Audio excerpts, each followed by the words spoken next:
Hello again. This is one of my favorite swords given to me by a close friend.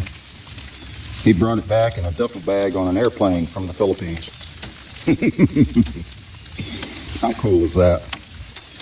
And I've got to make a new frog for it, but I was thinking about setting it up in a rig like I had back in the 80s when I lived up in Robinson, Illinois. I had a World War I bayonet, one of those really long ones, and I had it rigged diagonally across my back so it was hidden under my jean jacket. I walked around town out the street witnessing and praying for people, and I had this great big bayonet strapped on my back out of sight up in Illinois. You know how that state is. But I was thinking about doing the same thing with this.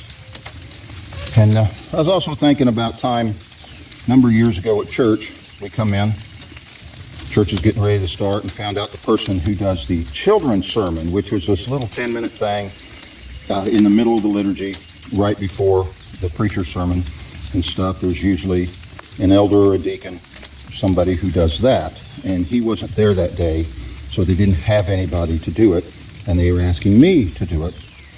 So I flip through the brochure and see the text that that the preacher's going to be preaching on that day. And I said, sure. No preparation, no notes. All I did was I knew the verse, and I flipped over and looked at the verse. And okay, so we went and we started. Liturgy started a minute later, and then it came time, and they called me up, and I sat down on the steps, and all the kids came and gathered around me, and I delivered them a 10-minute little sermonette on the reality of the Lord's Supper. And the kids were just drinking it, and I related it to things they knew, riding their bicycle, falling down their bicycle and all that. But when it was over, the pastor leaned over and said, I'm amazed. You did that better than I could. But I did it without preparation, without any practicing of it. I just got up and gave it from my heart because I knew the subject, and I can do that because that's what a man can do. He can just get up and do that. So it's really something anybody can do. Anybody who knows the material can just sit down and talk about it articulately for 10 minutes. Anybody. If I can do it, you can do it.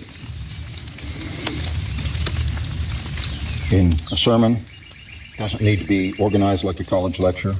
It needs to be like you're sitting in someone's living room having a conversation with them. And you can do that with a subject that you know well. If you're talking about what you live, not from what you just read. Coming into Los Angeles, bringing in a couple of keys. Don't touch my bags if you please, Mr. Customs Man.